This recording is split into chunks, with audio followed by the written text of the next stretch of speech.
Welcome to the Independent Media Alliance. We're here today for, I believe, our fourth panel to discuss something that is a very terrifying topic, at least just speaking for myself, that I've already expressed to everybody in this panel. There's something that genuinely unnerves me. And this is the conversation of the Bitcoin reserve currency conversation, Donald Trump's announcements and how this will be used going forward. But the intersection of this topic around the idea of artificial intelligence, around the idea of CBDCs, things like, intensive carbon tracking ideas, things that really are the antithesis of freedom, which is the main point of why we're discussing this. There's a lot of overlap to this topic around financial benefit, which I'm sure we all enjoy when that comes about. But the idea is that these things, the idea of Bitcoin itself, or the idea of cryptocurrency, at least as we understand it, was designed as something to counteract this system. And it seems to be merging. And that's something that really is obviously concerning for a lot of people that know where this was really meant to be used in the context of freedom. So I'd like to start today and round the conversation of the reserve currency for those that may not know what this means, where Bitcoin plays into that. And so today joining, we have Jason Bermas, Steve Poikonen, and Catherine Austin Fitz. How are you all today? Hey, Rob, thank you for doing this. Thank you. Good. Yeah, my pleasure. I mean, I think we all see this to be a very important conversation for, I think, for things that we don't even really understand where it's going to go just yet. So let's go ahead and start, Catherine, if you will, with the conversation of the reserve currency and why you see this as a concerning discussion. So actually, the immediate conversation is not about using Bitcoin as a reserve currency, but using it as, quote unquote, a strategic reserve asset. So we all know about the oil petroleum reserve as a strategic asset. So and this came up in government when you want to float a very sort of new or aggressive policy. You'll have trial balloons, and the first trial balloon I ever saw on the government making very big money bets on Bitcoin was at a crypto conference in Aspen in 2017. And it was one of the most terrifying proposals I've ever heard, but seriously, at that point, not serious. And then I heard a new trial balloon from RFK, from Kennedy, at Bitcoin 2024.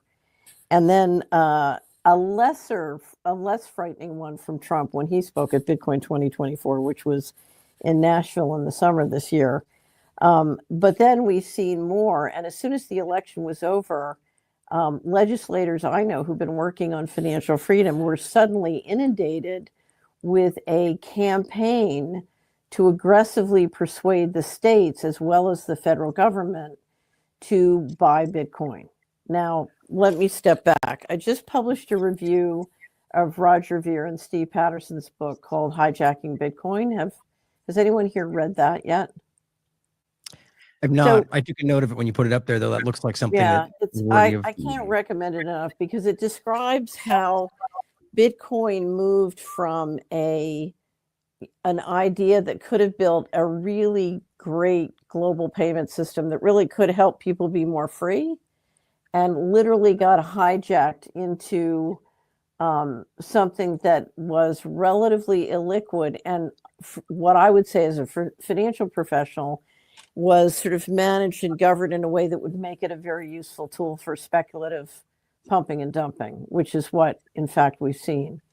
But let's talk about what the proposal is. The proposal is that the states and the federal government announce very significant long-term buying programs of Bitcoin and proceed to buy Bitcoin and hold it on their balance sheet as an asset.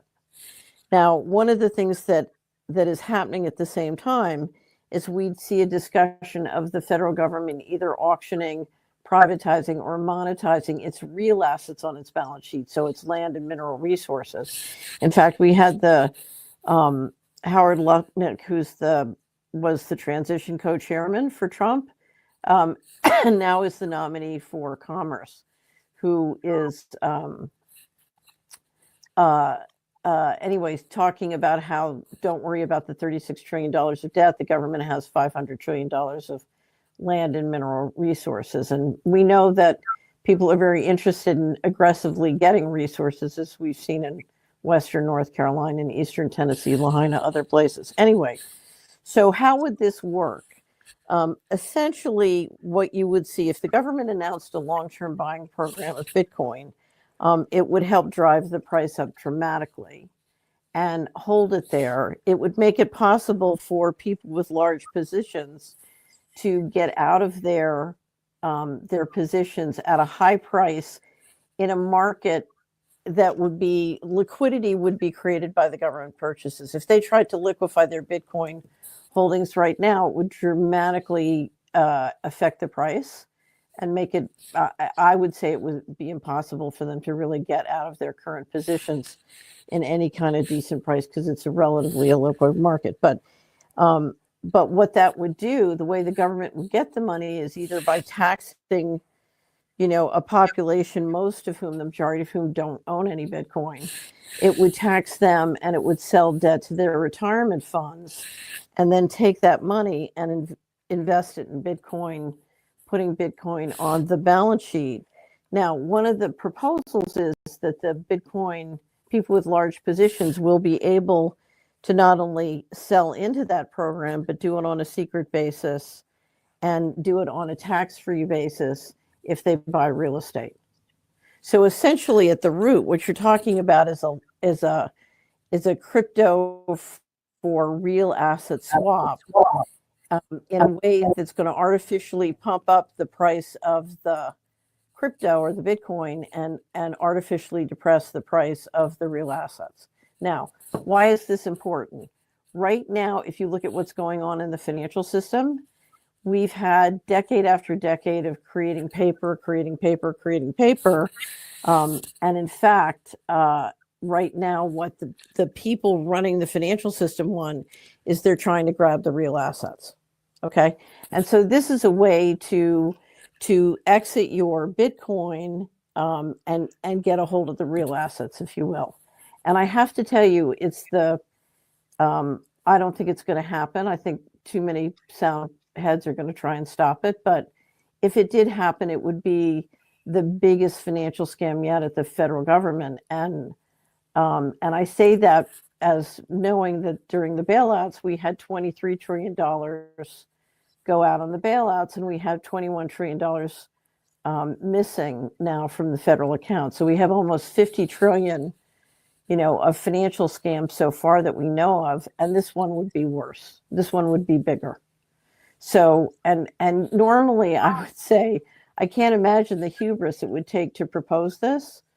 And yet it's being proposed and somebody's spending a huge amount of money to generate this kind of astroturf and interest. So now I do want to mention, many people believe, and I want to go back to the fact that Bitcoin, the original Bitcoin could have been something really great. So, and in theory, it can always be brought back to that. But one of the attractive features of Bitcoin is that essentially that it was limited in the amount that could be created. If you look at how it's been hijacked, particularly the addition of ETFs into the market, I assure you can counterfeit Bitcoin all day long. So one of the most attractive features of Bitcoin in terms of how it's being governed and managed, in my opinion, is completely gone because now Wall Street's got the bit in their teeth. Right. Well, I really want to touch on the natural asset company part that you mentioned there, which I think is a really central part of that, or at least want your opinion on how that plays in. But really quickly, do you think in your mind, since this is seemingly being rolled out under the Trump and Vance administration, is this something that you think that they're aware of? Or is this something that they're, in your opinion, being played with? Or how do you see that? So Trump, first of all, there are many different parties who understand that the real land and minerals owned by the federal government are very valuable. So if you go, we have our review of hijacking Bitcoin, but then we also have a description of basically the Bitcoin strategic reserve scam. And in it, we have a clip of Howard Lutnick describing the fact that the U.S. government has 500 trillion, 500 trillion of land and mineral resources. If you, the Trump administration in 2018, at the same time they approved FASB 56, also approved the same year, also approved a process for the Geological Survey to map out all minerals on federal lands in the entire United States. I think they're doing, in fact, all of North America, not just federal lands. And it's the mapping survey gives them the ability, I'm told, to go from the ground level down 3,000 feet. So, and they are looking for rare earth, they're looking for lithium, they're looking for a significant amount of resources you need to build the control grid, whether it's the lithium to make the batteries or the energy to fuel the AI. So, so I think, and we have a serious problem in America with what I call plunder capitalism and the private equity firms. So I think the world of investment is 100% clear on the value and importance of all those real assets, and they understand what can be done with them, good and bad. So I think at the top of the investment food chain, there's absolute clarity of what's going on. And if you look at the trial balloon I heard back in Aspen in 2017, they've been playing with this for a long, long time. I mean, I've always believed that the Bitcoin and crypto was a way of prototyping the control grid and getting sort of the freedom fighters helping you do it. Yeah, that is a really terrifying aspect of this. To Mark Goodwin from Unlimited Hangout, he wrote in his Chain series, just to quote him really quickly, he said, "I must unfortunately now conclude that the emergence of this system," discussing what we're discussing, "immediately after the 2008 financial crisis and the subsequent phase-shifting adoption of Bitcoin by the institutional authors and beneficiaries of the pandemic's financial stimulus, was the work of a modern intelligence community that has merged with the Silicon Valley technology meridian since at least the 1980s, but unabashedly since the formation of the CIA's venture firm In-Q-Tel just before the turn of the millennium." And I think this is a really difficult thing, because at the same time, I think that just like anything like the internet, I believe that there are possible positives, like you're saying, the origin point of this. So let me bring something up. Have you ever read Tim Wu's books?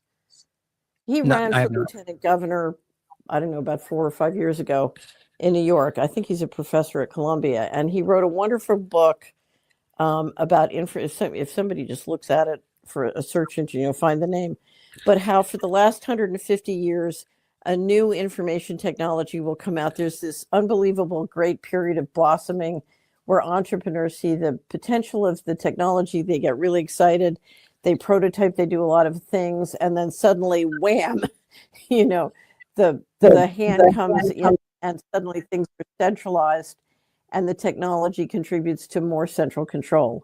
And you have this blossom control, and he marches you through 150 years of technology serving centralization, when in fact, each innovation is followed by a period of entrepreneurs discovering how, in fact, this could make us more prosperous, freer, everything. And so you have this tension, and I just think we're in a cycle that's been going on for for more than a century at least.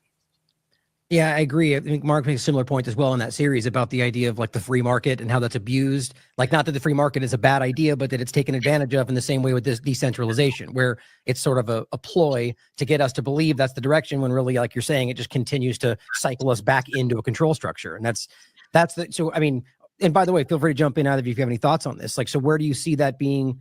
Like, how do you circumvent that? Because obviously decentralization, I think, is where we should be aiming, but it seems like they have gamed how to make us fall right back into the same trap every time. So here's what's very interesting. There was a wonderful book that I read several decades ago by a professor at Michigan University, Robert Axelrod. It's called The Evolution of Cooperation. And when computers first came out, he started to do simulations. And the question he asked was, how could a society simply evolve to an economy of peace out of, everybody making individual choices? In other words, how could we, through our culture and daily transactions and lives, enough people choose peace to bring about a peaceful society? And what he discovered was the condition precedent to doing that was transparency. And the transparency I needed to be able to tell that Ryan was a bad guy and Jason was a good guy. So, and so I would shun Ryan and embrace and try and get my daughter to marry Jason, right? And it was simply people would shun the bad guys if they could see who they were. And I think one of the things that's been the most effective about media and the mind control and propaganda and entrainment and all of that kind of stuff is it's got people thinking that our enemies are, we admire and crave attention from our enemies and disdain our friends, right? We've got it upside down. So, to me, one of the things we need to do is to bring transparency to what is really going on and who's really doing what, so that the average person can start to make intelligent choices. Yeah, I agree. I think it's rooted in the idea. I would agree that people are inherently good by and large. I do agree with that. And I think that's why always pretending to be good. And that comes to the point where I would agree with you that if we had a picture that would drive our choices in that direction, I would argue. But I think that's the circumvention. They're aware that would be the case. So they trick us into believing we're taking the right choice, which drives us back into the same control. But this goes back as far as you can look. Here's the one thing, because I wish I did believe people were good. I've seen so much training and programming to encourage people to believe they have to go along with what's going to win. Mm-hmm. So, Keynes used to say the beauty contest didn't pick the most beautiful woman. They would pick the woman that they thought the other judges would think was pretty, right? It's like the stock market. He was describing the stock market as a beauty contest. And generally, many Americans go along with great evil because they think those guys are going to win.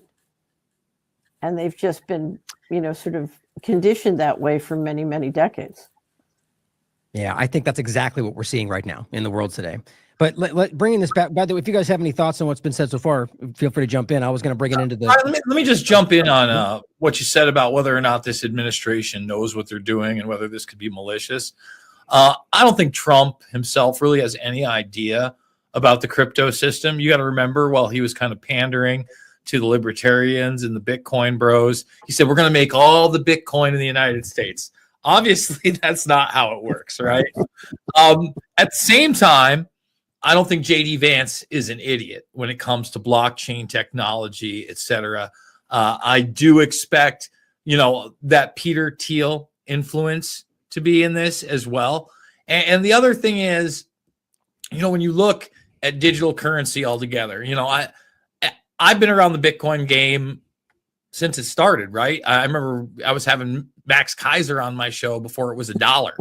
And, we were talking about USBs and keys and secure, all the things before there were even real exchanges, when it really was kind of this individual to individual proof of work concept, right? And there's this whole other industry around it. And now with Bitcoin and Ethereum, by the way, being adopted on the ETF market, that's a huge game changer. And I would also argue there are more things with Ethereum and the subcoins and subcontracts that you really have to worry about when we are talking about artificial intelligence, command control, etc. Right. I think Bitcoin itself is more like a value stock, right? Like that's the new digital gold if they put that in. Other avenues are going to be different things. Now, whether or not that's fast-tracked with this administration remains to be seen. I think there will be pushback, but I think you're going to see huge manipulations in the markets. And the thing is, I've talked about this for years. We've already kind of had a global digital currency outside of the blockchain for a very long time through the International Monetary Fund. It's known as the SDR, the Special Drawing Rights Unit. As soon as they made it into zeros and ones and then literally zero accountability of where that money goes or comes from, it's created out of nowhere, you were on a path to something that even goes beyond a global Federal Reserve, right? And nowadays, this is an old thing, but they're running, refugee camps on the blockchain. So, this is a World Economic Forum deal, but it's through the IMF. And basically your biometrics, as you've seen, and this end of the spectrum was really beta tested during the war of terror when we were doing this in Iraq, Afghanistan. But this is where they're going to find work. This decides where they're going to sleep at the refugee camp. and they talk about how much money it's going to save and how it's going to be your passport, your exam certificate, etc. And they've exploited regions that are the most exploitative, right? These are refugees under this guy. So they've already got this kind of in a global beta for a while. If this gets brought to the United States on any level, I think it's bad news brown. I also think when you're talking about AI, isn't it already in the United States? I mean, we're already throwing people off of bank accounts. We're already messing with their transactions. Yeah. We're already doing the equivalent of sanctions. I would argue the only difference is we're not on the blockchain with it yet, right? Where every single transaction now, like we talk about parallel economies all the time, right? Those exist in some direction. Like I got kicked off a GoFundMe, I can do a buy me a coffee. Right? There are certain ways. But like you said, with banking systems, with PayPal, Venmo, et cetera, you're 100% right. It's already in the United States. But if it comes to the level of, say, a world coin, I'm not sure if you're aware of that coin, but that's with Sam Altman, where your digital biometrics are now not only hooked into your identity, but all of your financial and social transactions. That's when you can get it on a minutiae scale of resources. And the scary thing about the artificial intelligence to me is a lot of people, and again, this extends beyond the Trump administration. The Trump administration is now absorbing this, is the CAIO program that's already out there. And that's the Chief Artificial Intelligence Officer program that is already being implemented in all companies that not only utilize AI software, but hardware, right? We already have presidential actions on how this takes place. And the deal is this: governments are completely exempt of any audit, and every other one is audited. And your chief AI intelligence officer has to be at a certain security level above top secret and go through a course. So now if you're even involved in this, you have government regulation from the outset. So there is no real competition right now. That is extremely frightening to me, that the only people exempt are the intel communities and basically these advanced military programs and subcontractors. So Go ahead. can I make that a little bit more frightening for a second? Please. The federal government for many decades has refused to obey the financial management laws. And has promulgated policies that allow them to keep secret books. And not only then keep secret books, but the large contractors and banks, in combination with the national security and classification laws, keep secret books. Okay. So the whole infrastructure, public and private, is keeping secret books, while the private infrastructure is basically taking over government operations while collecting taxes.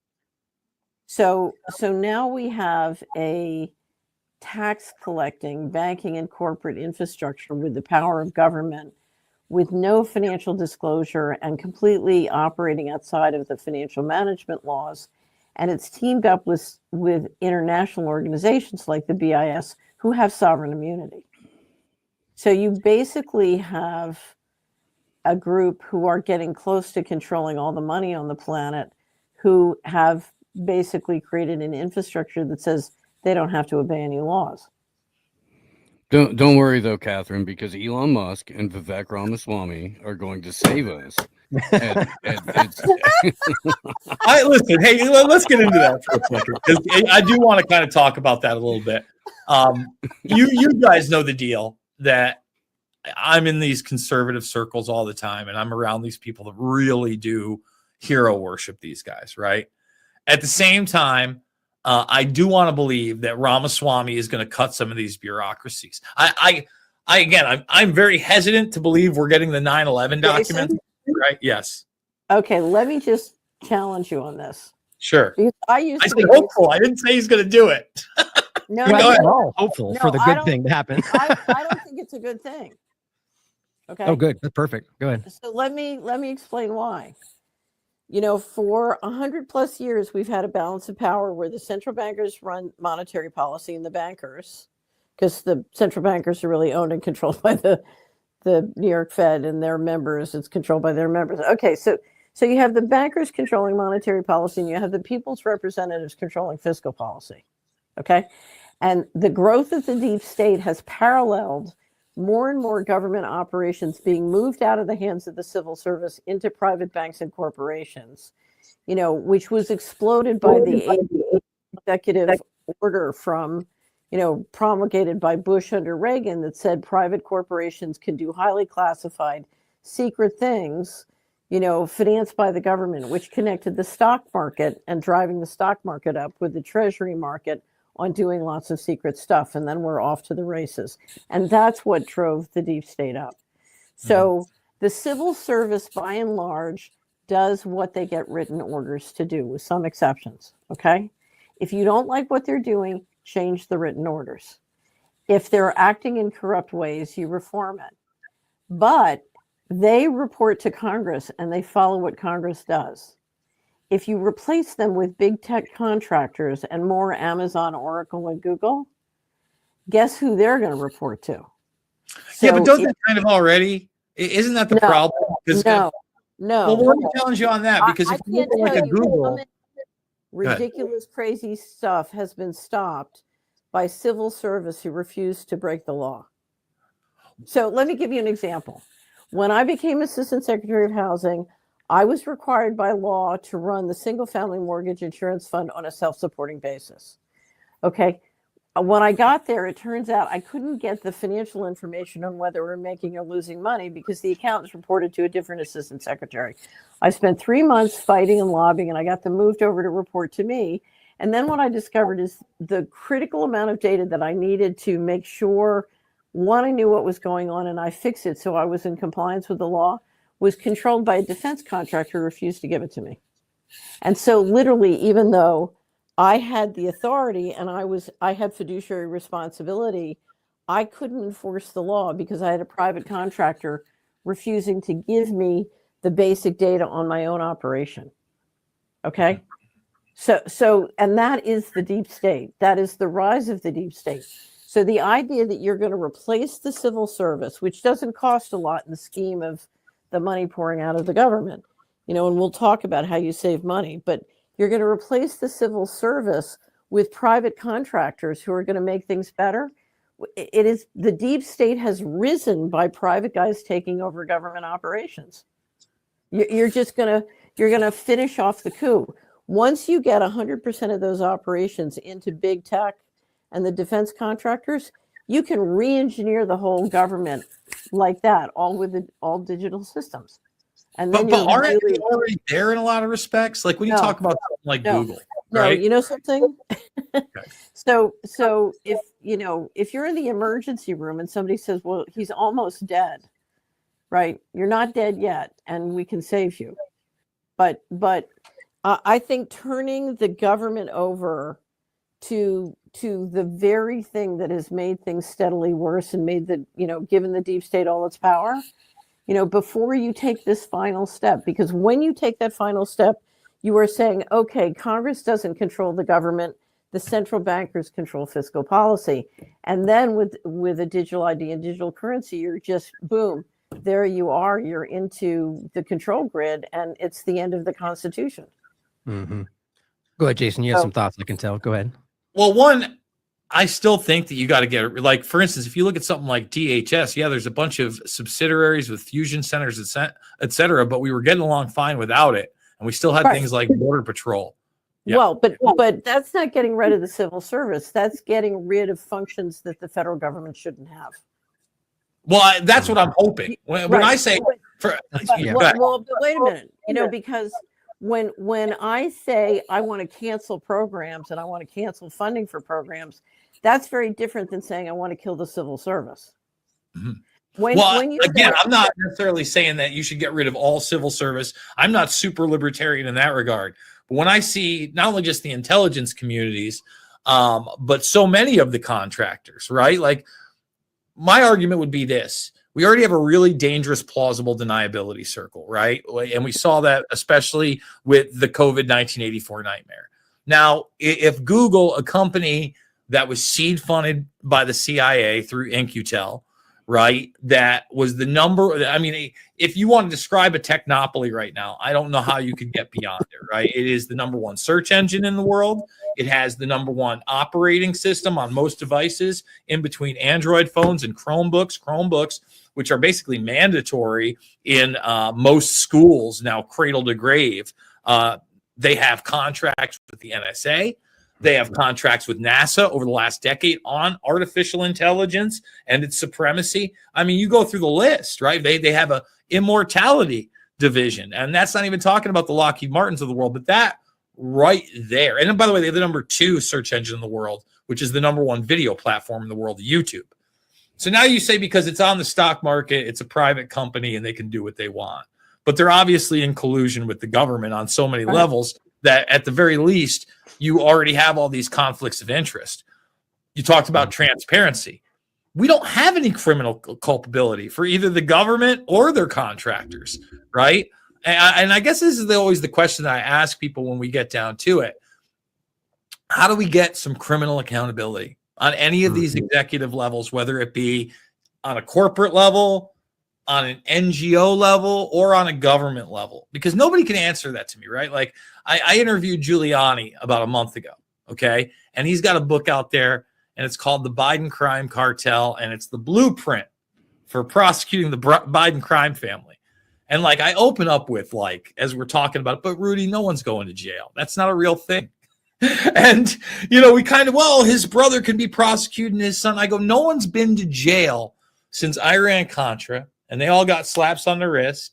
And I'm like, they made the face of it, Oliver North, who wasn't the face of it. And he got book deals and became a millionaire. And he starts laughing. And I'm like, that's not how you discourage it. And I'm like, the one other person on the executive level that I can name over the last, 2-3 decades that went to jail was Scooter Libby, who took the fall on Enron, another one of those corporate subsidiary government things. And I go, Trump pardoned him. So what are we talking about here? Like, I'm with you. Like, I think the way that you do have a peaceful, productive society is that level of transparency. We've had the opposite of that for a very long time. And go ahead.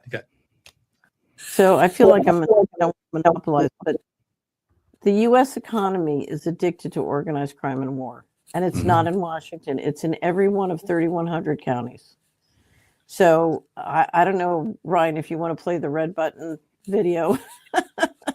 It's 3 minutes. It's, the one that you recommended the red button story. But it's, I'll tell it quickly. I was giving a speech long ago, and I was talking about the Iran-Contra testimony in Congress, and a spokesperson for the Department of Justice told a reporter I was working with at the time on the hearings that that the U.S. economy launders $500 billion to $1 trillion a year of all dirty money. That was as of 1998. So the number's much bigger now.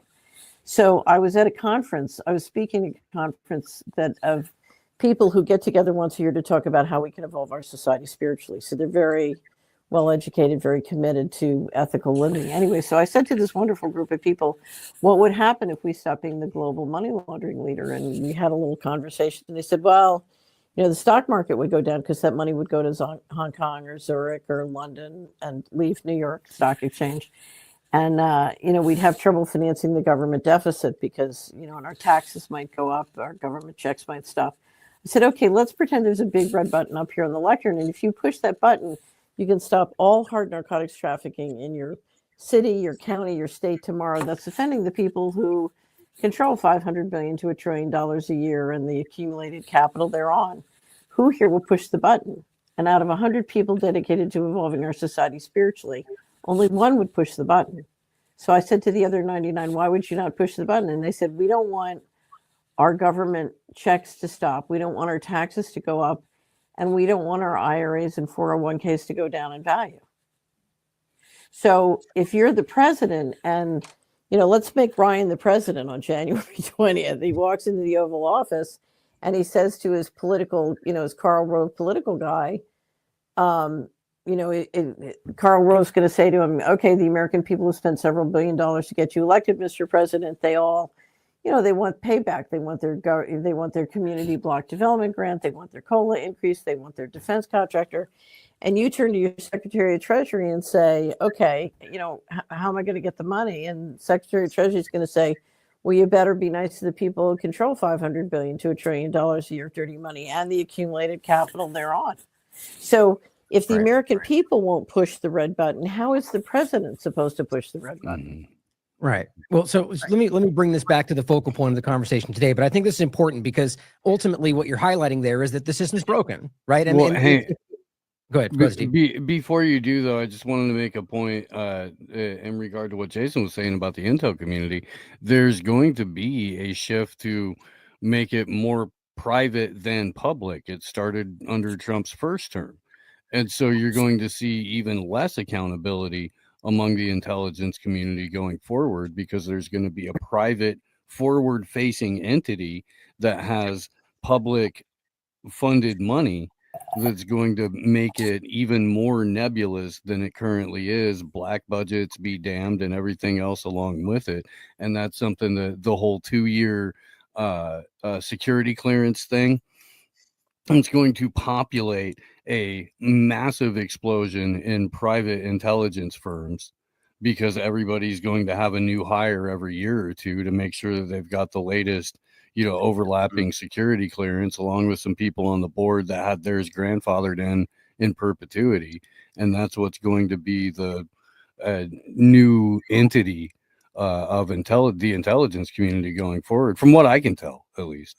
Yeah, and real quick, we can keep talking about this. I was just kind of fold it back into what we were saying. Is what's interesting. The way that we started this point was about saying that we hope that they will ultimately do this. Catherine comes in to say that wouldn't even be good, so it's an interesting kind of circle back to this. But what I think the important point is, hypothetically saying that they're going to do whatever we each individually decide is the best path. Right now, all we can do is go, they said those nice words, right? So that's kind of the point, is we don't have any idea what actually comes to pass after January 20th, whether they change their mind, whether something else happens, whether the Democrats won't let them, whatever the narratives are. But I would say this. We want to make sure that Congress controls governmental operations, not the central bankers and intelligence agencies. In a state of society, if we're going to have elected representation, right? So I don't want a financial coup where the bankers control both monetary and fiscal policy, because that's checkmate, and we're going to be in a slavery system. So, I want fiscal policy still controlled by Congress. It makes a huge difference. Well, I think the point was that Jason's highlighting that that's what they're at least proposing they're going to be doing, is reducing government spending, increasing government efficiency by getting rid of useless programs. I just don't think that's what's going to happen. I think, well, let me ask you this, Catherine. If they did do what they're promising, is that what you were saying? You don't think that those would amount to what they're claiming, or that they're saying that they're doing something different? What is the number one expense in government? Let's look at the big expenses. The number one expense is we're poisoning the American people. So healthcare costs are exploding because we are intentionally poisoning American people. That's number one. Okay. Number two, we are spending a fortune to run a global empire, and that global empire is increasingly uneconomic. The third thing is we have interest on debt, not because we need to issue debt, but because we choose to have a debt-based currency as opposed to Treasury just issuing the currency. Okay, so if you want to save money, and we're spending a fortune to support international organizations like the WHO and the Paris Agreement, and we ought to just walk away from all of them. So finally, the biggest cost is if you look at how federal money works in every one of the 3,100 counties, that money is being spent and invested to control, not to produce a healthy civilization and a healthy economy. So radical reengineering bottom up of how federal money and credit is used could produce incredible wealth.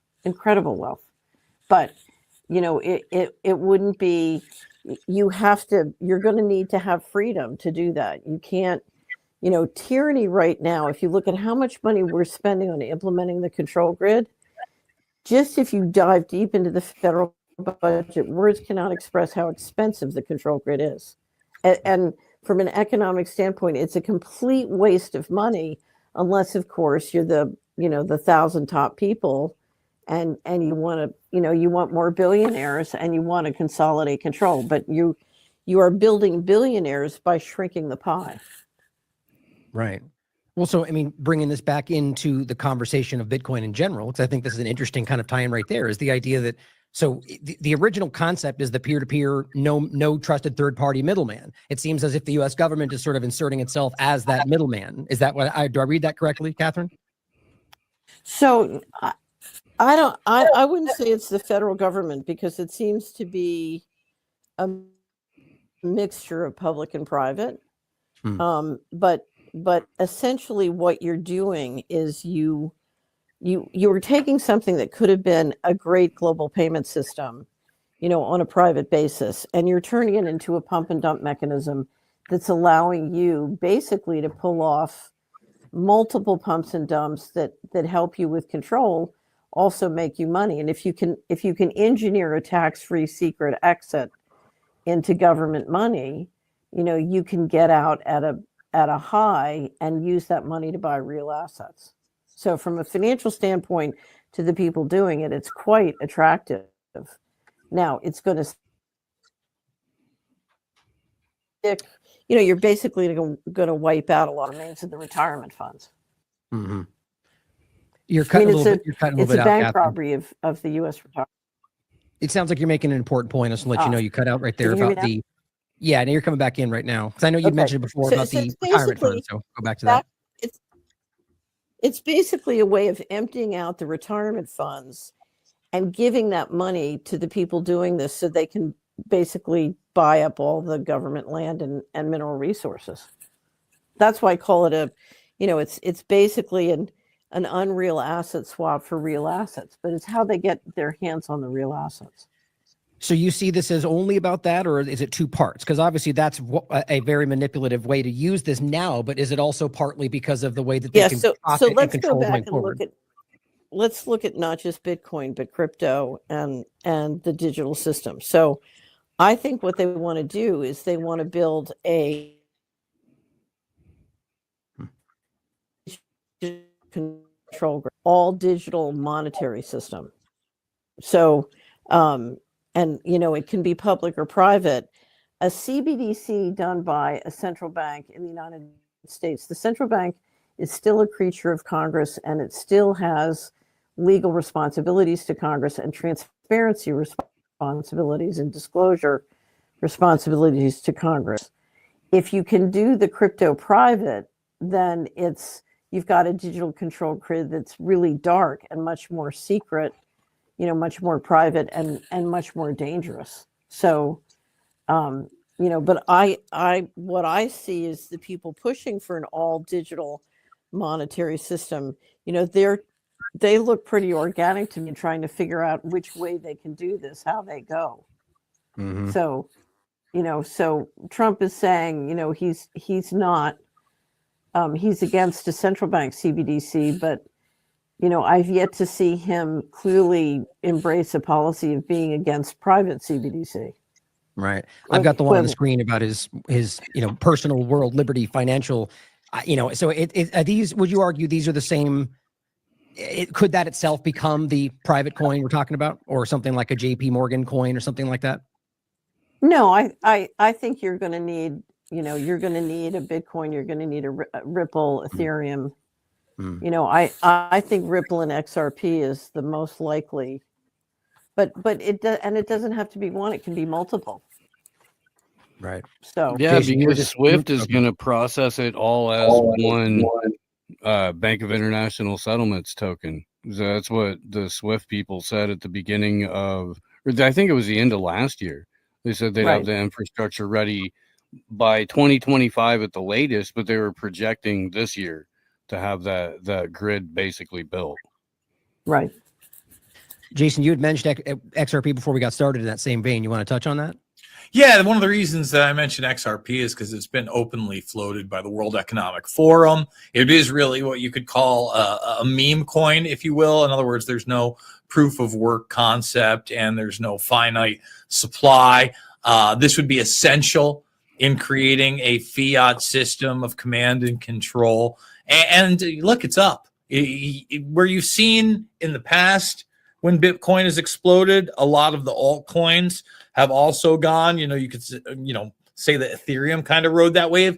Not this time around, right? And we're obviously hitting record highs close to 100K. Most of the altcoins are not doing well. XRP is doing all right.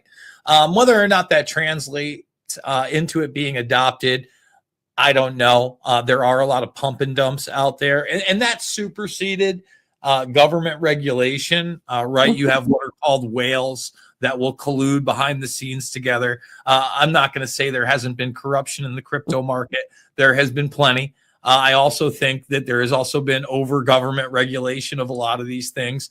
And just like any system of currency, command, control, and eventually resources, you have winners and losers that are picked.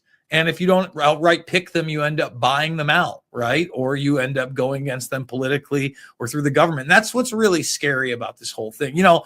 Again, I've been talking about Bitcoin for a long time. I don't believe in the legend of Satoshi, right? I know that HBO just did that documentary where they claim they found the founder of Bitcoin. I've always kind of alluded to the fact that I feel like this was a Pentagon/DARPA project that they wanted people to adopt. I don't know whether that's the case, but I certainly give that more credence than some super spooky guy that just somehow has evaded all of this and created this phenomenon of new technology that's now been adopted globally, right? And especially because we've all been talking. When I say we, anybody that's been in this kind of quote unquote global governance, new world order space of a global digital currency that eventually is embedded in you some way. And a lot of that has already come to fruition on a very small scale level. We just haven't seen it implemented globally. And really the scary thing is the ability to micromanage, right? Everything through crypto, through things like smart contracts, etc. And then in real time through AI, manage that information and do whatever they like with it. Because as they tell us that we're running out of energy and we have to watch our carbon footprint, we were discussing this before. The AI centers for Amazon and Google are openly going to be powered by nuclear reactors. We don't get to use that technology, right? But all of a sudden, these multinational corporations that are also subsidiaries and government contractors are going to be able to utilize that technology. It's food for thought. Well, you bring up an interesting point that brings me to what I was going to talk about next is this conversation.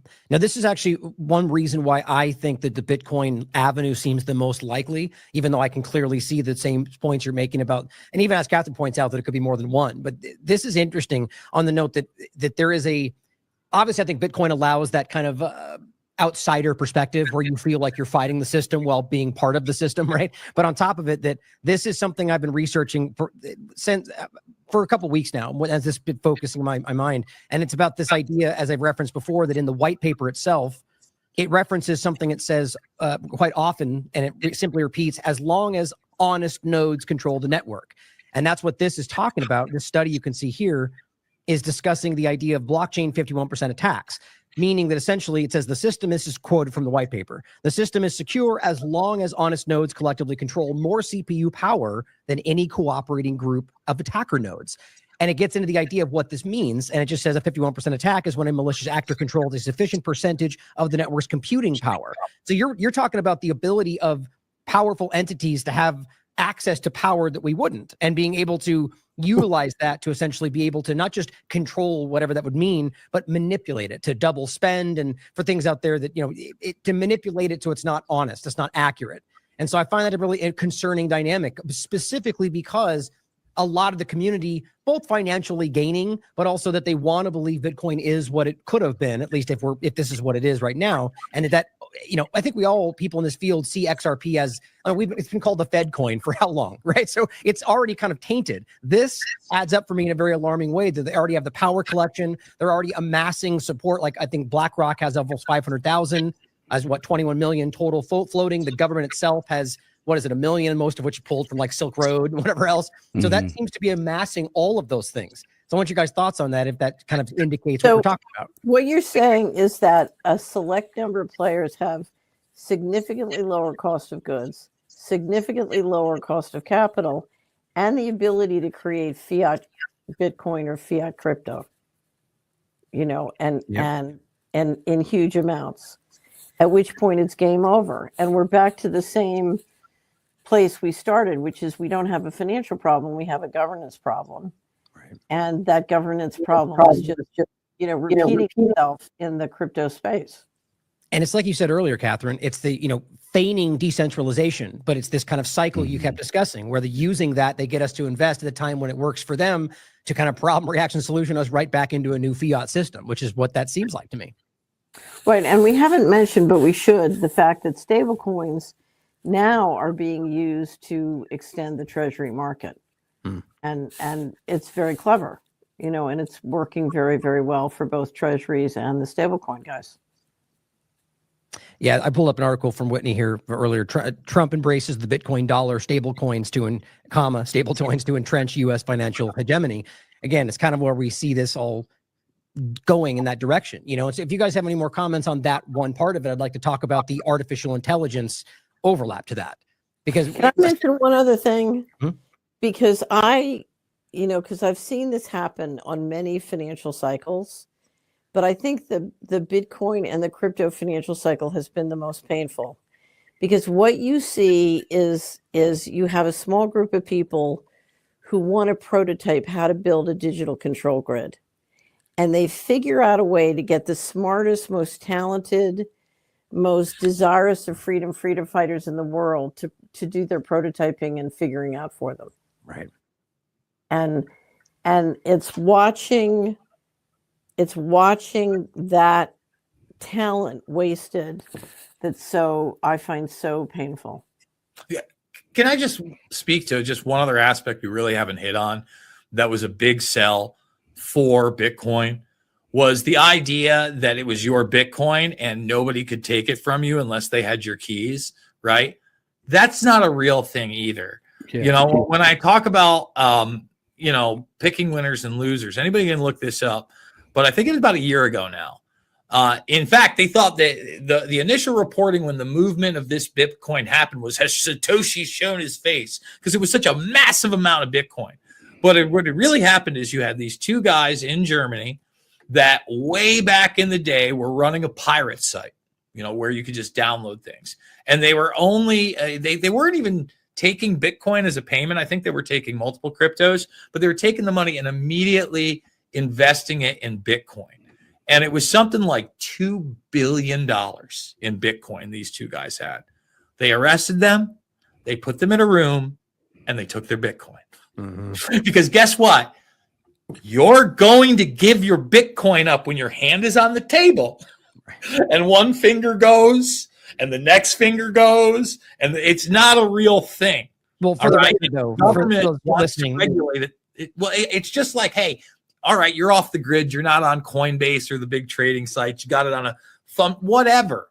At the end of the day, if you get in trouble, and whatever entity, whether it's a government or a corporation or a mafia or a family member, whatever, if your life is more valuable than the Bitcoin that no one will hold ever again, unless you give up those keys, 99.9% of the time, I think you're giving up those keys. But in all fairness, that applies to just literally any situation we want to put it to. So it's the same dynamic. Here's the difference. You could sit there and threaten me all day, and I own a private jet on a runway. You probably can't extort that from me. It's a physical thing. There's all sorts of things. This is digital. As soon as I give you those keys, it's anywhere, right? You're as anonymous as before. You know what I mean? So that's a little bit of a difference. But just the government stepping in, and you talk about asset forfeiture. These guys weren't convicted of anything. They were accused of a crime. They don't even get to use the Bitcoin assets they have to defend themselves. That's a very, very scary thing. I just wanted to point that out as well. I agree. I think it's an excellent point to include. I mean, it speaks to the illegitimate nature of our government in general and how they would abuse. But here's the thing. The way you control financial transactions is by controlling the people who operationalize or own those financial transactions. And the speed at which they can assert control of the people is astonishing. And you just gave an excellent example. So, Yep. The technology cannot save us from a secret governance system. It's the secret governance system that has to be dealt with. 100%. And that's a good point to make the argument. You just point out that it's the same. We should be skeptical of where this goes, and whatever is presented, even if it becomes the solution we all want, we should still be skeptical. It's the same point as with the internet. The internet was presented, DARPA, as Jason pointed out, and clearly we are using it to push back, even though clearly it is used in some ways to suppress us and control our lives. So it's always a mixed bag. Just question everything. Right, but you can't solve a political problem with a financial product. Right? I agree. I mean, if you have a governance system that's not working for you and is above the law and is lawless and behaving in criminal ways, changing the financial products that they and we use isn't going to change anything. I agree.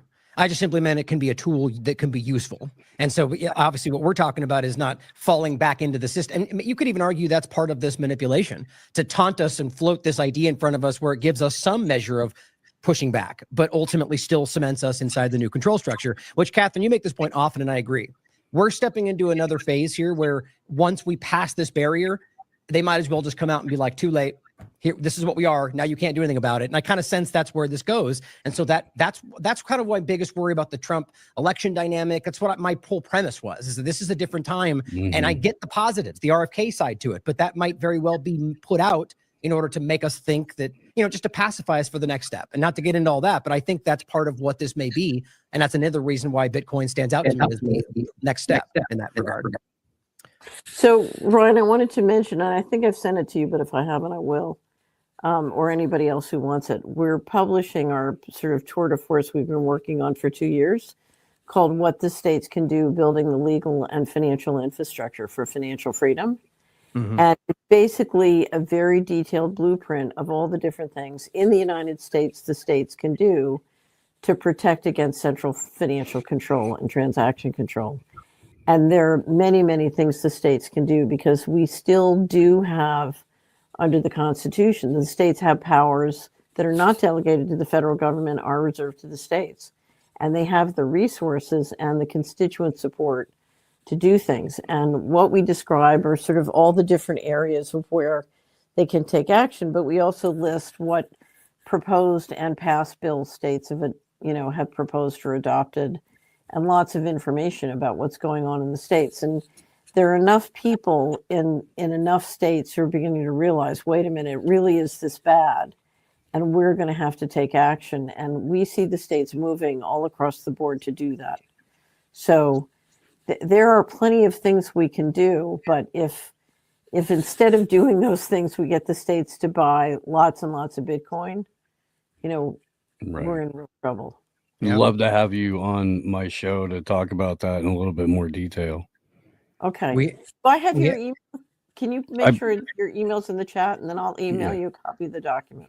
For sure. Yes, please.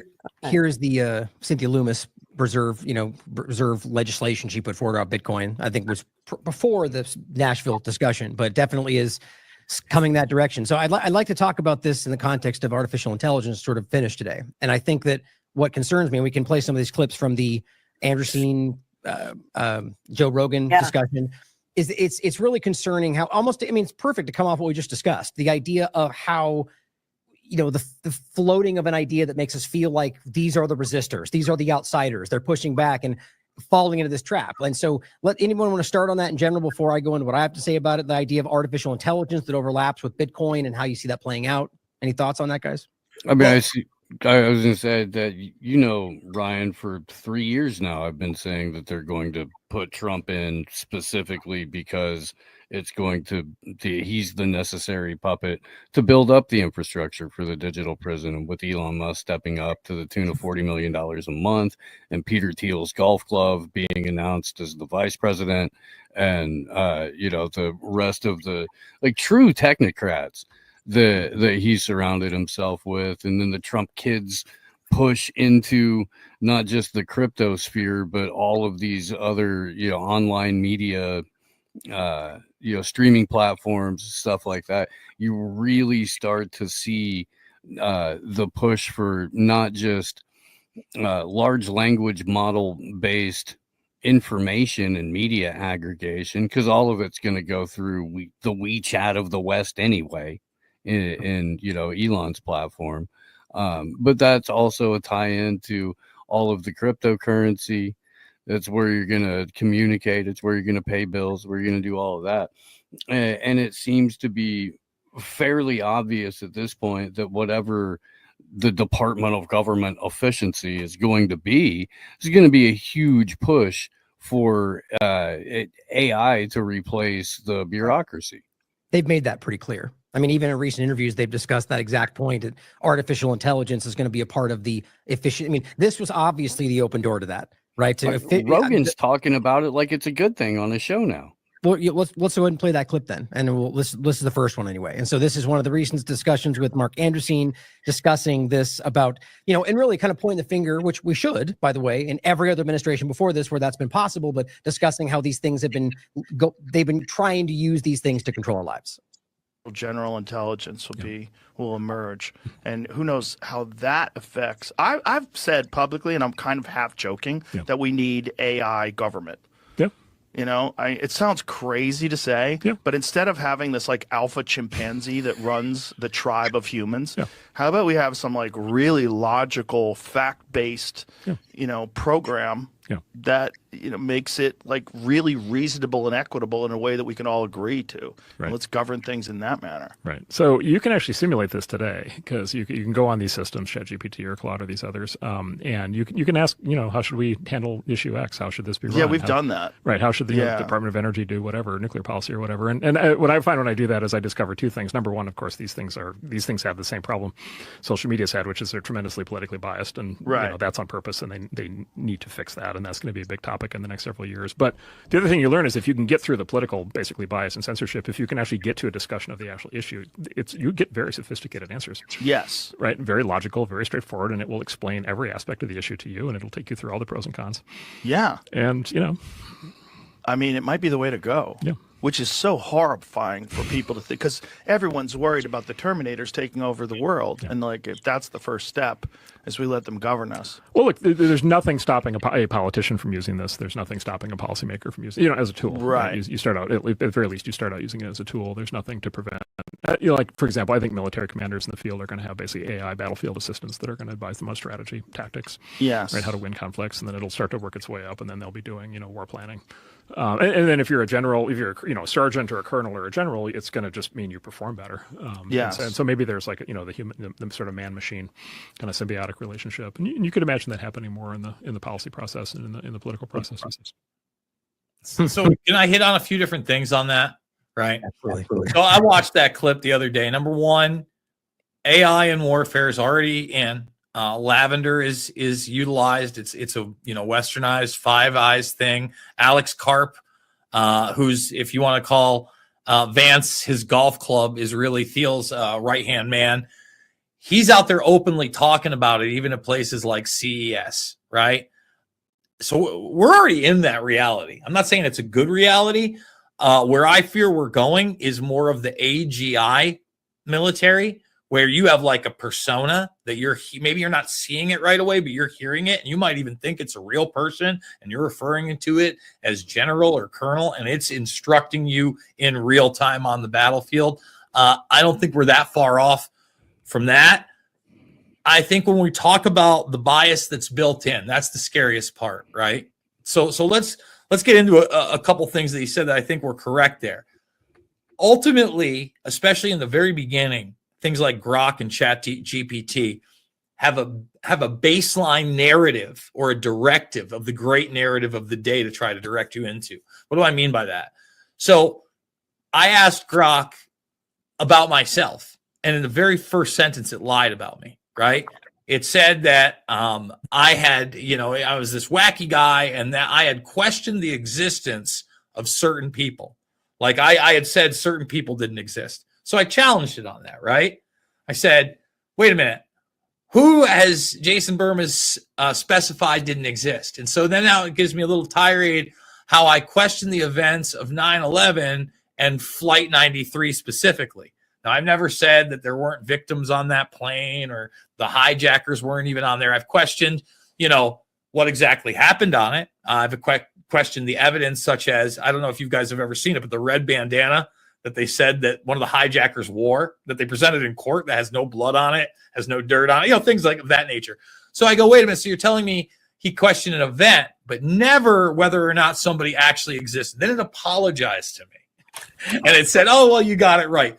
So he mentioned the Department of Energy in particular. And I think that's an interesting thing, because if you think about it, in some regards, AI could probably be more efficient if the Department of Energy wasn't also involved in radiologically and biologically experimenting on the human populace and documented to do so. So it's not going to take that part of the narrative into account. Here's the other problem with AI. We talk about transparency. What baseline information does the AI that you and I interact with have? It only has things that are declassified, right? So anything that's classified or above that level, it's not even going to be fed in a large language model unless it's a privatized one by a contractor, a government agency, etc. And unfortunately, you're not really going to be able to compete with that, especially when you're forced to put basically an agent of the government inside of your company, right? So the problem with AI governance is, in a way, we already have it. Like he was saying, you can run all these models now. You don't think that the government, you talked about the Musker-Do, right? Old Muskington. I mean, he is the defense contractor. And I've kind of pontificated that I think that the Adrian Dittman character is more than likely an AGI most of the time. I'm not saying a person couldn't be involved, voice modulator, etc. That will eventually become a product, because that's the next thing, right? GPT 4.0. I just want to say that GPT 4.0 is so close to human-like that Alex Jones now does large segments on his show where he's interviewing GPT, right? And that line is only going to be blurred further. Go ahead, Catherine. So let me just, because there's two issues going on. One is the efficiency and utility of AI as a tool. And so the way Mark was talking about it, he's talking about a tool that can make us smarter, faster, better, but under human governance. So let's go back to lavender. The power of lavender is that members of the IDF can systematically engage in genocide and violations of international law with no personal liability, because they didn't pick the targets, the software did it. Exactly. Okay. And so what we're looking at is using AI to relieve individual humans of responsibility. And what that does is it makes it possible to control centrally and stay safe from the mob, because the mob can't see a human being that's taking responsibility. You can blame the AI. The machine did it. Okay. And that's a way of, the great Oz hiding behind the machine and relieving them of any responsibility, whether not just in the court of law, but in a court of popular opinion. There's a very interesting video that we had on the Solari Report of a Cambridge student asking Peter Thiel about lavender. And he literally almost pisses in his pants. It's a frightening thing to watch. Clearly you've seen it, because it dawns on him that he is going to be held responsible in the court of popular opinion. He's not going to get away with it. And he's terrified. Well, I mean, think about what this does psychologically and spiritually to the population too, especially anybody who is one of those drone operators. Like, it's designed to sever your connection with humanity. It's designed to sever your connection with nature. That's where we've been, as a species, been pushed into at an accelerated pace over the last 5, 6, 7 years. And this complete and total inversion of what is natural, and this complete and total separation and then segregation through winnowing information bubble of what we become as a global populace is that's why these people are walking around with the kind of sentiment that they've already won, that they can go ahead and admit what they are and who they are, because they've got a little snapshot of what that looks like every day on Twitter or every day on Instagram or wherever else. Yeah, good point. The predictive part of this is, I think, far more terrifying than we realize. I've grabbed that clip just since we actually talked about it right before we went live, and I figured it's an entertaining thing to play based on this point, and then I'll make some comments on it. What do you think about the use of artificial intelligence or lavender by the IDF in identifying Hamas targets? And secondly, do you agree with Elon Musk about that the population decline is a risk for humanity?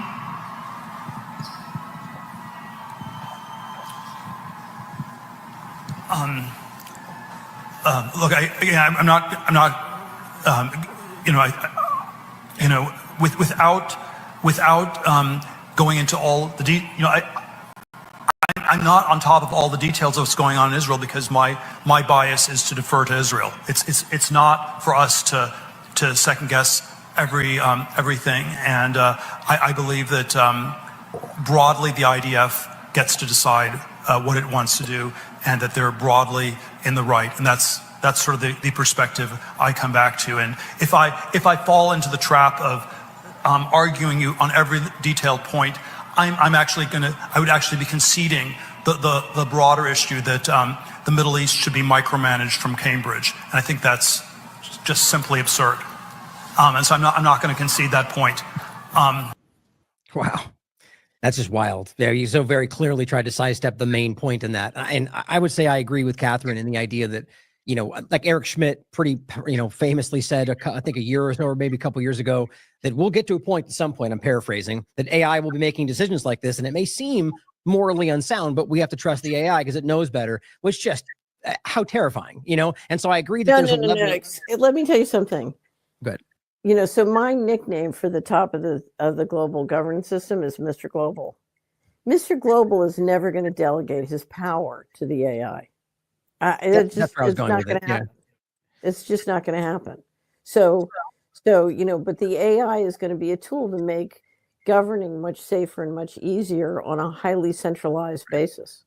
The only point I was going to make is that where I was going with that is that Eric Schmidt was saying this. I think setting it up to be obvious that whatever happened, we'll be able to fall behind that. And I think, I do think that makes the most sense. But at the same time, even if it ultimately did become something that was real, it can still be, as I think Jason said earlier, if you're inputting the wrong data, that ultimately controls the output, even if it is still artificial intelligence. And I think we've all talked about this. And so it's a really, the idea that we want the good AI versus the bad AI is just part of this fake duopoly dynamic that we're always stuck in, or clearly should be asking for something other than that. Now, one thing that I think is the most terrifying to me, and we have a couple more clips on this, but is how this could possibly intertwine with Bitcoin itself, or whatever ends up being the kind of blockchain dynamic. Because Jason, maybe you can speak to this, since we were kind of briefly saying before, it's not that technologically, and again, I'm still trying to wrap my mind around a lot of these technological ideas. It's beyond me in a lot of ways. It's not as simple as saying it is art. They're very different. And some would argue it couldn't even become artificial intelligence, but it's about how this can be evolved to something much larger than a cryptocurrency. And I think that's the bigger concern for me, is that I can already see this. For example, one of the things that I had pulled up, they're already beginning to use these things in regard to mapping out like the price, like what will happen next. But it's building more than that, about using these blockchains, specifically Bitcoin in some cases, to do things beyond that, like artificial neural networks and so on. And so we'll start with that. If you guys have any thoughts on that, how that might intertwine, whether it's Bitcoin or something else. All right, keep going. I thought he was serving it to you, Jay. I mean, when you look at neural networks, right? Let me go back, and I talk about NASA all the time, right? And I often talk about Dennis Bushnell, his Future Strategic Warfare document, 2025, from July of 2001. Bushnell, in one of these interviews, starts talking about when he sends, his minions out to get information. Where do they go? They go to Google. Right. And he called it the de facto brain. Now, rather nonchalantly, he goes, there's going to come a point rather soon where basically these large language models are going to absorb every single communication. They're going to read every email, every social media post, etc.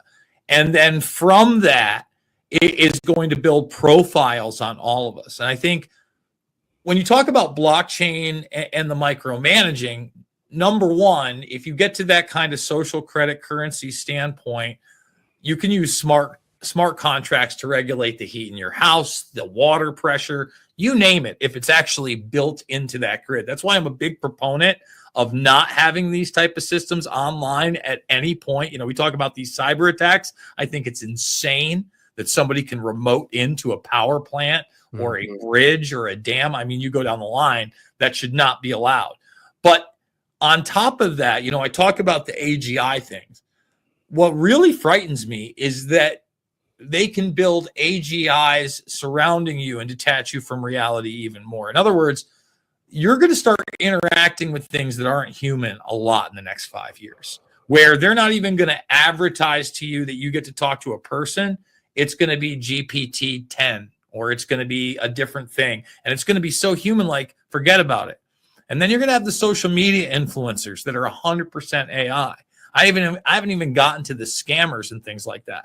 And that's really where these kind of networks of information get personalized and extremely dangerous, because if you're on these devices too much, and I would argue at some level, you're going to get manipulated just like we all already are and have been forever, whether from a magazine ad with subliminals or a commercial we watched or, those type of things. On such a nuanced level, it's going to be very dangerous. And there's going to be people that gravitate towards it, right? So that's going to build, I talk about a post-truth world, but it's going to be even harder to fight the narrative when we've already been told that, like you said, AI is smarter. It can do it better. And in a lot of cases, we're going to see it actually do it better, right? And then people are going to be tricked into that. So when you're talking about the neural networks based on blockchain technology and the fact that if you move it to digital, everybody's going to be on a device like this, or if they get their way internally, right? We're seeing the return of AR devices on a mass level. Remember when they tried to launch Google Glass, it didn't go.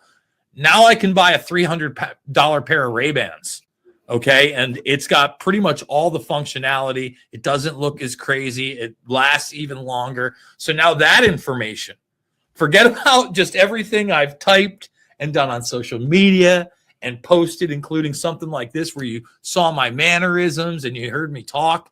Now you're literally going to get what I'm seeing for hours at a time, my entire peripheral, right? We're going to be in a new place really, really soon. And I think obviously this is also a step to transhumanism on a lot of levels. I know there are some people, and I don't go this route because I can't prove it and I have no idea how viable it is. But, there are patents out there where eventually when you're not only merged with some of this bio nanotech, you become a system of energy, right? So, forget about whether that's real. The Internet of Bodies is real. Okay. So now if you have a biosensor, if you've got the smartwatch on, that information is being involved in building these networks.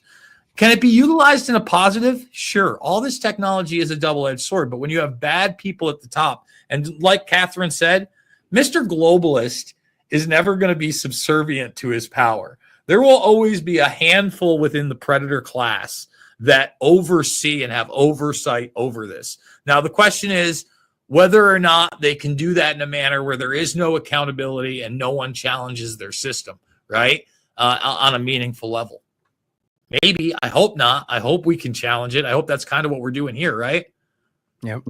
Well, here's another example of for an obvious, very early step, because my worry is where this gets larger. But talking about using this is UAE blockchain powered carbon tracking, right? You can see how easily these things get out of control, whether it's presented in a different way or not.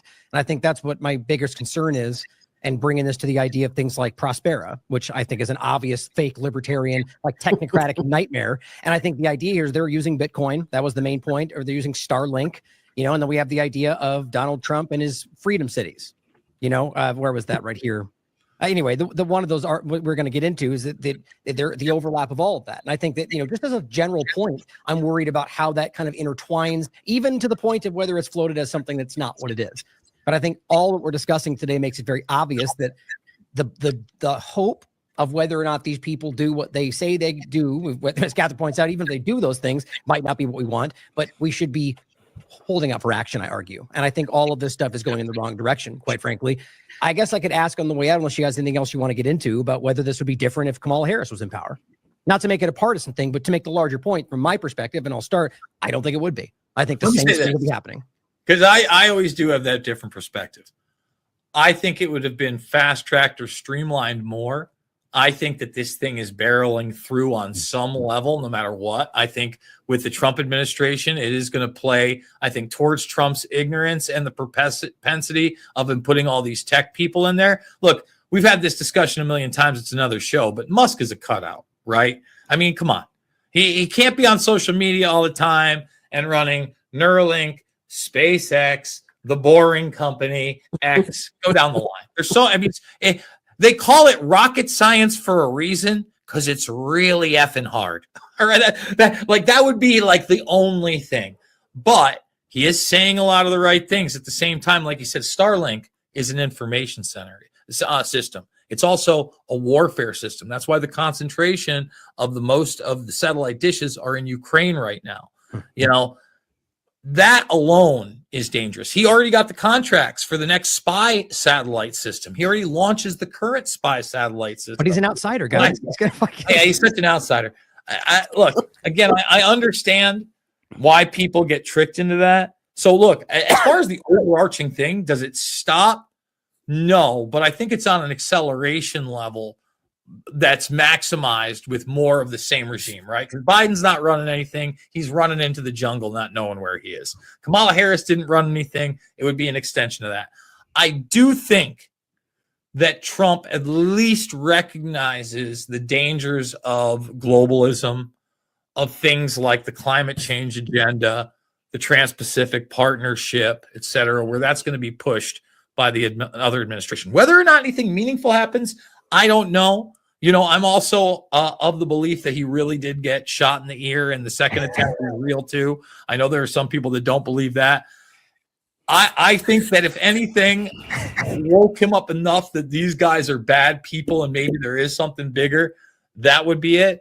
But hey, man, I'm on the rodeo train. You know, I like empirical evidence. I'm a forensics guy. I'm also not a guy that's afraid to say when I don't like something. Like, I can't stand the fact he's still out there talking about the Syria gas attack in Duma that never happened, right? And Soleimani and all that other stuff. I like to believe that his mea culpa for Operation Warp Speed is trying to get Bobby Kennedy and the HHS, the guy that's called both the hate and lie shot and the virus itself bioweapons, right? That's a pretty big move.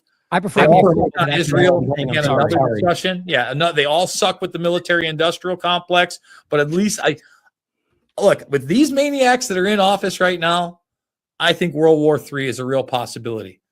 With Trump in office, I think it's less of a possibility. I don't think Sebastian Gorka promising. I think it's like 25 to 40% less. Because how are we going to end the show with that kind of statement? We're going to talk for another 5 hours. Right? Oh my goodness. Look, I'll say this, man. I don't think Kamala Harris was ever a legitimate candidate. I think that they knew that they couldn't run Biden going back to when they nominated Biden, that he was going to be a one-term president. I firmly believe, and I've said it from day one, I was saying this in 2020, 2021. They're going to pull Joe sometime relatively close to the convention. They're going to install Harris. She's set up to lose because everyone hates her. And you have to have Trump 2.0 for all of the infrastructure to hit those Agenda 2030 goals. You couldn't get that done as much under Harris, not with the digital prison grid, not with the way that they've already set up Elon Musk as a disposable defense contractor. Because again, it's not like he actually made a single Starlink or Starshield satellite. It's not like he's ever actually made any of the products that he's the face for. He's actually kind of just a weird little goofball who should be playing Diablo 4 all day, which is apparently what he does because he's the best in the world at it. You know, unbelievable. That's unbelievable. And so I'm sure while running all these companies, because we all know how long it takes. I mean, come on. Yeah, no. I think what's interesting, and I'll give you the last word on this stuff, Catherine. I think just, obviously we should all hope that these people want to do what we think is the right thing. I mean, that's the interesting dynamic in this kind of conversation is it comes back to where, it's like when we say we hope they should succeed, I think anybody honest does. But it's about being realistic about where they come from, what they're really doing, what their actions are showing. And I think right now we should have that hope, but realize that every single step so far has been a dramatic step in the wrong direction, even what they promised everybody in the base. And I think that's very obvious. So with what we're seeing with the Bitcoin dynamic, with all the things that are happening, I don't know why they're not the most obviously on guard with everything they were just calling out. And so again, I hope for the best. I'll be right there with you, Jason, if it goes the right way. And we should all be happy about that. But I feel bad about where it goes so far. And I think it's giving us, bad indications for where that's going to go. So Catherine, if you want to say anything on the way out about what we've talked about today, or so I just have to say in closing, what I want to say is I've really enjoyed this conversation, and I've really enjoyed, getting a chance to talk with Steve and Jason. But I see all over Europe, all over the United States, all over the world, people who want to be free, including people who have assets who don't want to end up with no assets in 2030. And all I can tell you is that, when you spend time with those people, you have a much better time. My favorite quote for 2024 was a doctor in Switzerland who's building a parallel health system. He said, the currency of the future will be relationships of trust. And when you have a political problem, it's people who can solve it, and people who can build new systems and new governance systems. And all I can tell everybody listening to this is the reason I believe freedom will ultimately win is because we just have a better time. So I've really enjoyed it. And I can't thank you enough, Ryan, for pulling this together. I know it's a tremendous work, but I really appreciate your leadership. And I just can't imagine when I listen to you that I know an AI can process faster than you can, but nobody can inspire me and make me laugh as they say something really intelligent the way you can. Thank you. So I'll take the humans every time.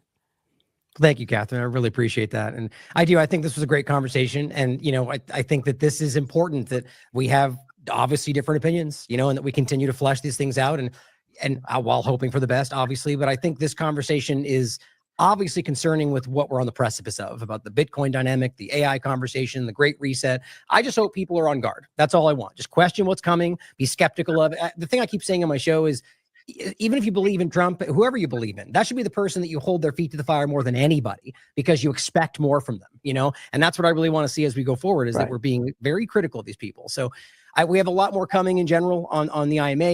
The site should be up reasonably soon. That's still being built. We just want it to be perfect and done right.